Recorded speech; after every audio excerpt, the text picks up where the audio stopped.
JNU के पूर्व छात्र अध्यक्ष और अपनी पुरानी पार्टी को छोड़कर कन्हैया कुमार कल विधिवत रूप से कांग्रेस में शामिल हो गए। उन्होंने कल मंच से ही बहुत बड़ी बातों का ऐलान कर दिया। उन्होंने कल मंच से ही प्रधानमंत्री नरेंद्र मोदी पर निशाना साध दिया, अपनी पुरानी पार्टी पे निशाना साध दिया, साथ ही साथ आने वाली रणनीति को भी किस तरह से वो कांग्रेस में और मजबूती प्रदान करेंगे उसकी भी जानकारी दे दी। पत्रकारों ने जब कन्हैया कुमार से सवाल किया कि आप कांग्रेस में शामिल क्यों हुए हैं, तो उन्होंने किस तरह से बताया कि कांग्रेस में शामिल होने की वजह मेरी क्या रही, यह भी बताया। लेकिन जिस खबर की चर्चा अब हम करने जा रहे हैं वो आपके लिए जानना बहुत जरूरी है। दरअसल हम आपको बता दें, लालू प्रसाद यादव एक ऐसा वक्त था जब नहीं चाहते थे कि महागठबंधन का हिस्सा कन्हैया कुमार बने। जी हां, ऐसा क्यों था और इस खबर को हम आपके सामने क्यों लेकर आए हैं, यह जानना बहुत जरूरी है। नमस्कार, आप देख रहे हैं फर्स्ट बिहार झारखंड और आपके साथ मैं हूं देवाशीष कुमार। 2019 की चर्चा कर लेते हैं, जब लालू प्रसाद यादव ये कभी नहीं चाहते थे कि कन्हैया कुमार जैसे युवा और अच्छे वक्ता महागठबंधन का हिस्सा बने, क्योंकि लालू प्रसाद यादव को उस वक्त यह दर्द सता रहा था कि आखिर कन्हैया कुमार अगर महागठबंधन का हिस्सा बन जाएंगे तो हमारे छोटे बेटे और इस वक्त नेता प्रतिपक्ष तेजस्वी यादव की राजनीतिक की नैया जो है वो भंवर में फंस जाएगी। क्या है ये पूरी खबर, क्यों आपको जानना जरूरी है, चलिए इसकी इनसाइड स्टोरी आपके सामने रखते हैं।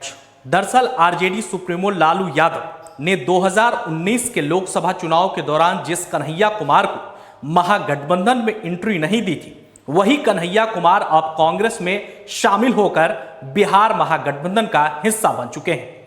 आरजेडी सुप्रीमो लालू यादव को 2019 में इस बात का डर था कि अगर कन्हैया जैसा युवा नेता और अच्छा वक्ता महागठबंधन का हिस्सा बन जाएगा तो उसकी वजह से उनके छोटे बेटे और आरजेडी के मुख्यमंत्री उम्मीदवार तेजस्वी यादव के भविष्य की राजनीति खतरे में पड़ जाएगी। इसका नतीजा यह हुआ कि 2019 में भारतीय कम्युनिस्ट पार्टी का आरजेडी के साथ गठबंधन नहीं हो पाया और वामपंथियों की डूबती हुई नैया को उबारने के लिए भारतीय कम्युनिस्ट पार्टी ने कन्हैया कुमार को बेगूसराय से चुनाव लड़ाया, जहां उन्हें भाजपा उम्मीदवार गिरिराज सिंह के हाथों करारी शिकस्त मिली थी।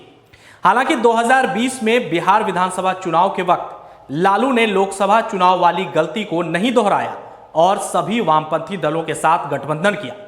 विधानसभा चुनाव में कन्हैया ने आरजेडी प्रत्याशियों के लिए प्रचार प्रसार भी किया, लेकिन वो खुद चुनाव नहीं लड़े। 2021 में अब जब कन्हैया ने वामपंथियों का दामन छोड़कर कांग्रेस का हाथ थाम लिया है, तो एक बार फिर से आरजेडी के अंदर कन्हैया को लेकर खलबली मच गई है। दरअसल कन्हैया को लेकर लालू का डर एक बार फिर से सामने आ गया है। क्या कि उनके महागठबंधन में शामिल होने से तेजस्वी के समकक्ष एक और युवा नेता खड़ा हो गया है, जो भविष्य में उनके बेटे के लिए खतरा बन सकता है।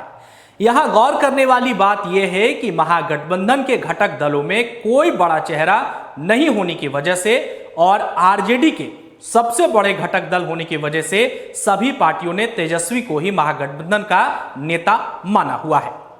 2019 लोकसभा चुनाव और 2020 विधानसभा चुनाव महागठबंधन ने तेजस्वी के नेतृत्व में लड़ा, लेकिन कन्हैया के कांग्रेस में शामिल हो जाने के बाद क्या तेजस्वी महागठबंधन के नेता बने रहेंगे और क्या कन्हैया खुद तेजस्वी के नेतृत्व में नीचे काम करेंगे, यह एक बड़ा सवाल है। शायद कन्हैया के कारण तेजस्वी के राजनीतिक भविष्य पर मंडरा रहे खतरे को लेकर आरजेडी के नेताओं से सवाल पूछा गया तो वो फिर बिफर गए।